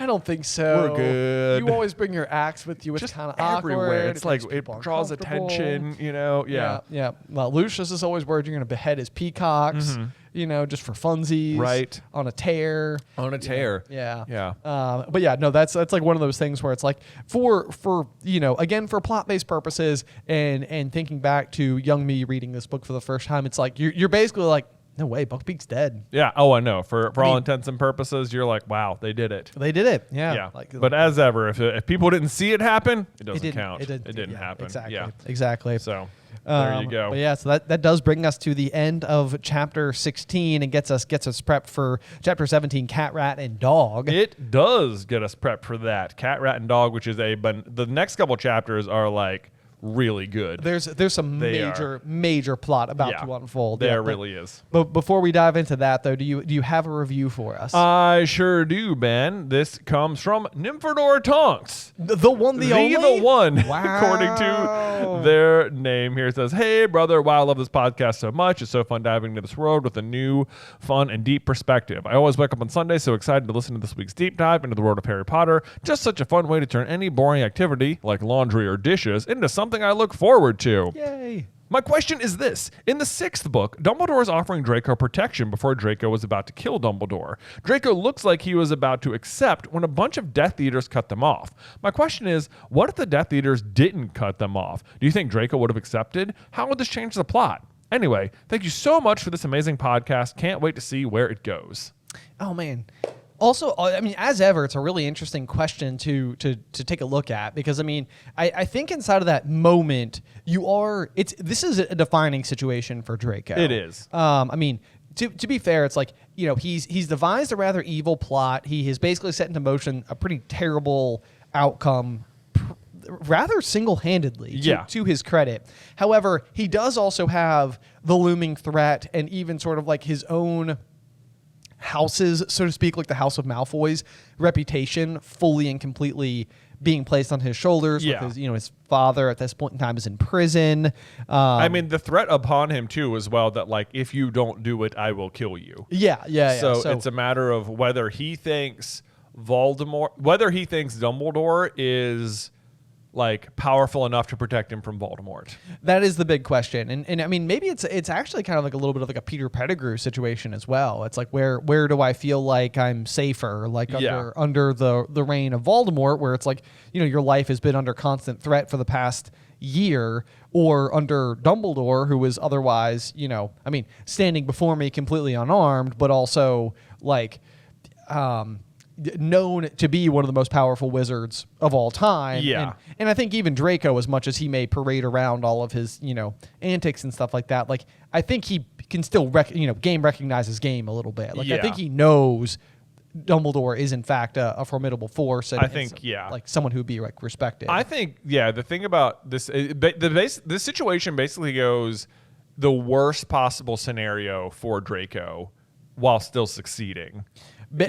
Like he's not able to accept Dumbledore's protection. Right. Like I think given one more minute, like he would have accepted the protection and like they would have tried to hide Narcissa and Draco from Voldemort. Okay. And I think that would have been successful. On the other hand, had Draco had the nerve to kill Dumbledore, which I don't think he ever did, had he done it, he would have at least, like, we see what happens is that, like, Draco arranges the scenario for Dumbledore's death, but then Snape gets the credit. Right. So the Malfoys get continued to be, like, treated like doormats by Voldemort for the rest of the series. Like, if Draco had succeeded, at the very least, Voldemort loves him. At that point in time, Draco has pulled off a huge task. Yeah. I mean, he is successfully taken down the main major obstacle and probably is promoted into like the top echelon of Voldemort's regime. Yeah, probably. But the fact is, like, we can see that he does not actually have it in him. That, like, he is, like, what he enjoys more than anything is his reputation, but he doesn't actually, like, now that it's push come to shove, he's, like, understanding that, like, that was not, like, it is not worth the price of admission. Yeah, I think you're definitely right. Like, I think that's where my defense for Draco finally comes in, where it's kind of like, I think Draco has been parroting his parents' beliefs for most of his school year. He's not a very nice person. I don't think you need to give him a huge amount of empathy. However, I think like that is in regards to somebody who has who's in a position of power, who could be nicer and is choosing not to. But ultimately, like when it comes to like a life or death situation, it's sort of like he is a victim of the circumstances that have, fallen all around him and everything. And he's just trying to do something, he's trying to survive. Right. So I think it's interesting because if he does accept Dumbledore's protection, it changes the situation a little bit in that now all of a sudden, like, Draco would be under he would be more like in camp Order of the Phoenix. He could potentially have information that he could divulge. There's a chance that he could potentially like partner with and or help Harry in the year to come. Right. Which could be a really fascinating thing to see unfold. Like Draco become more of an unexpected ally in the end or like a little mini double agent. I mean, that would have been super interesting. So let's see, because if he accepts it, then at this moment, Lucius is still in prison, right? Lucius is still in prison. Right. Yeah. Okay. So he accepts it. Presumably the Death Eaters don't come up there, or if they do, Dumbledore just defeats them easily and quickly, right? Right. Right. So then Draco and Narcissa get put into some kind of hiding. Yep. And then the question is what to do about Lucius, because if that's once they're put into hiding, Voldemort's going to like realize that they've betrayed him, and he's not going to like it. Right. So how does Dumbledore protect Lucius? Like, could he somehow manage to like help break Lucius out, or like negotiate some kind of trade to get him out, to like for the sake of protecting him in a weird way? It's an interesting question. It's a very interesting question, because I don't think Narcissa is ever described as being like a Death Eater proper. Whereas, she's not. Whereas like Malfoy or Lucius rather is. Yeah. And let's see. So I mean, but Lucius also sets the diary into effect. So there's a world where I think you don't protect Lucius. You just protect Narcissa and Draco. Yeah. You think so? Well, I mean, like Lucius does. I mean, I don't ever want to say somebody deserves. But like, I mean, he sucks for sure. Like he's done things that have put innocent people's lives in danger. Absolutely. I mean, at the Department of Mysteries, he's like, he's pretty okay with killing the other kids and stuff. Yeah. Right. Yeah. Like he's not good. But it's like whether or not we think he's worth saving, it's whether or not you think Dumbledore would think he's worth protecting. I mean, right. Like, I mean, I guess if he promises Draco that he would protect the family that he would need to live up to that promise. Right. Yeah, so that's an interesting one. Because then is like Lucius, but like it's like when Lucius gets out, is he relieved or is he like safer in Azkaban than he is out of Azkaban from Voldemort? Like, does he already feel like he's in danger with Voldemort when he goes in? Or does he like return thinking like, thank goodness, my lord, what can I do to help? And he's like, nothing. Right, Yeah. right, yeah. I don't know. It's very weird because I think even like when Dumbledore is ultimately describing the people who follow Voldemort, like a lot of times it's like other bullies who want to like tie their power to his power. Yeah. It's people who are weak who want to feel a sense of power, like. And it's like I think when it comes to Lucius, like that's kind of the camp I would put him in. Like I keep coming back to the Peter Pettigrew argument where it's almost like Lucius at some point in time posted his allegiance to the Dark Lord, thinking that was going to give him like the most amount of like upward trajectory. Yeah. But if there was a world where Dumbledore was basically coming to him, offering him that level of protection and the opportunity to like switch sides, it would seem silly to me if Lucius didn't accept that. I agree and then imagine what kind of a bounty of information Lucius is Yeah, about Voldemort. That's true. Yeah. That's huge if he switches sides. But then Dumbledore also still needs to die, right? Because he's going to die anyway. That's true. He will die anyway. Yeah. So hard to know what kind of the protection will be on there. But they won't know that when they accept the protection. True. But I guess he could have died before Lucius gets out of Azkaban. That's a tricky one. Ooh, that is a tricky one. Yeah. That is a tricky one. I don't know. It's very confusing. Okay. Very confusing. So the other thought I want to get out of my head, just so I can say I said it out loud, is let's just go the other way. And Draco follows through and does become the killer of Dumbledore. Yeah. And is in the upper echelon. I think that is a world where this bully who you've seen in like a schoolyard sense for all these 6 books, all of a sudden becomes like a mini boss in Deathly Hallows. I mean, I think we've done this. I think we did this. Have we had? I think we did. What if Draco did kill Dumbledore? Okay. And I think our take was that like if Draco does that, he splits his soul, and then he's like kind of actually evil. Yes. And then I think our take was that like if Draco gets that far, he just turns his targets at like Voldemort. He tries to be. You think Draco ends up becoming like he starts like his own course for power. Right. Yeah. Okay. Yeah. I could see that. I could definitely see that. Right. And then he just tries to attempt in that way, like he might be trying to bring about Voldemort's downfall so that he could.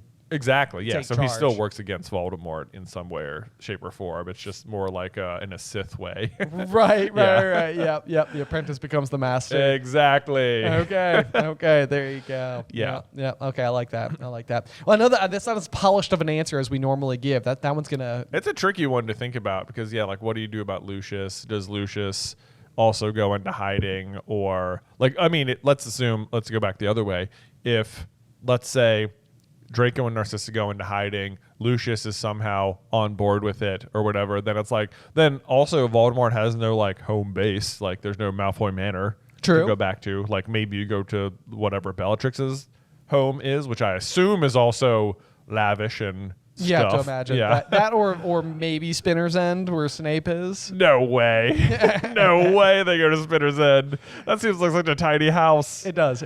So not like humble or anything. I suppose it is a humble home, but not because Snape wouldn't want more. I think it's just sort of where his parents lived. Yeah. Yeah. Good point. Yeah.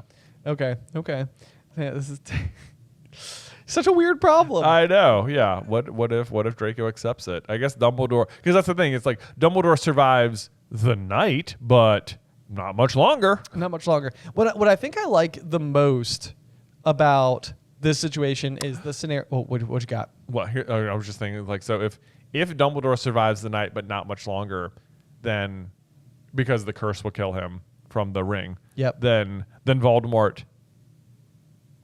Oh, I was gonna say then Voldemort kills him, so the Elderon would go to Voldemort, but Draco still disarms him, so that doesn't work. Right. Like Draco still would have disarmed Dumbledore. He still would have disarmed him. Yeah. But then could Harry have disarmed Draco? would he have any reason to? He wouldn't have any reason to. Okay, that's an Right. interesting one. So then Draco was just quietly the master of the Elder Wand. Draco's just the master of the Elder Wand, and Harry has to realize that, like, because which really the main it doesn't matter. Like, it doesn't stop Voldemort from killing Harry. It just means that that's the reason Harry isn't responsible for killing Voldemort. Like, Voldemort's wand backfires into him because it's the Elder Wand and Harry is the master. So it stops Harry from having to be a murderer. Yeah. Is the big, like, steal there. Is there a world where we would have, like, Draco, who has accepted the is there a world? Yeah, okay, so Draco has accepted the protection. He has then effectively switched sides. He is the master of the Elder Wand because he would have disarmed Dumbledore. Yeah. Is there any world where we have it such that, like, Draco ultimately, like, steps in at the end and, like, is involved with that final duel? It seems like it would almost, like, something like that would need to be, but it's still it has to be Harry because of prophecy reasons, because one must die at the hands of the other. True. So Harry must be involved. Harry has to be involved. Harry has to be involved, and it really has to be them. Okay. Yeah, I don't know exactly how it would go down from there, other than, Avada Kedavra, Expelliarmus. Voldemort's still using the U wand. Harry has, well, whose wand would he have? It's hard to say. Hermione's, maybe? I don't know what wand he has at this point. This is like we're getting into a bunch of weird scenarios here. I know. The Holly wand is broken. It's like, would the Holly wand be broken if Draco went into hiding? I'm like, hold on, I don't know. This just goes to show just how freaking complicated Deathly Hallows becomes with like all the various, like, this person's here with this thing and then they disarm them, and because the wand broke, there's, Yeah. Yeah. So a lot of things going on there. Yeah, it seems like would Draco just exit the fight altogether or just live in hiding? That also doesn't seem right. No, it doesn't seem right. Yeah, like if he switches sides, he's going to like switch sides. He's gonna switch sides. Yeah. He goes camping. He goes camping. Yeah. Even better. Even better. Yeah. And then they still get at odds, and Harry still disarms him at some point because they're still, I'm on your side, but like we've never really been friends, Oh, I could see something like that. I could see like Slytherin's locket being really effective against Draco, like not like the wearing it makes him like as tormented as like Ron, but maybe a situation where, like, how like the ghostly version of like Harry comes out and like says like, your mother preferred me and like all that type of stuff, and like Ron has to like overcome it. Yeah, I could almost see a situation where like whatever ghostly form comes out of the locket, if Draco is the one up against it, convinces him, and then Harry has to disarm Draco in that moment. Oh, I do like the idea of Draco destroying the locket too, because that's like the Slytherin one. It is a Slytherin one. Yeah, that's fair. Because then it's sort of like symbolically him destroying his like Slytherin allegiance, right? Kind of thing. That's yes. very nice. That would be cool too, especially if he. Let me tell you, if we do this, what if? That's what's happening. Yeah, I know. Okay. So I like that because it'll be Draco facing down the Slytherin Horcrux as the Slytherin. Yeah, and he would be convinced by Locket Voldemort to attack Harry. So he basically turns he's got sword in one hand, wand in the other. Mm-hmm. Harry disarms the wand, making Harry the master of the Elder Wand, and then in destroying his linkage to that like blood purity, uses the sword of Gryffindor. Draco uses the sword of Gryffindor to destroy Slytherin's locket. I like it. Yeah. Can Draco use the sword of Gryffindor? I want him to. It seems really cool. It seems really cool. I love the thought of him holding I know. it. It's I like, know. yes. Yeah. But then it's like we've always. I think that. It would be okay. But like our own lore has suggested that only true Gryffindors can use the sword. I know. That like if you were a non-true Gryffindor, like you could try and swing it, but it just wouldn't work. Well, I mean, maybe that would have to be like a huge part of this. Like, what if is building the plot around how, like, much more than anybody expects, Draco wholly embodies like what it means to be a true Gryffindor. You know what? It totally still works. Because this is just like Gryffindor and Slytherin were the best of friends, Oh, right. It always comes back to the It founders. always goes back to the founders. Right. And these are the literal two objects. The literal objects. Yeah. Okay. All right. It works. It's fine. It's gonna fine. be good. It's gonna, yeah. Okay. There we go. what a thinker. That took was us a good took us a one. while to Can't believe- turn through. Parse it out. Hopefully that's a satisfactory answer for the listeners. Yeah. Yeah. Okay. Well, that should bring us to the end of today's episode. It should bring us to the end. Make sure you join us next week for a doozy. Chapter 17, one of the best chapters, Cat, Rat, and Dog, here on Through the Gryffindor. Today's episode was edited by Ethan Edghill. Vaishon Brandon does our art. Catherine Stein is our production manager, and the show is hosted by me and Jonathan Carlin.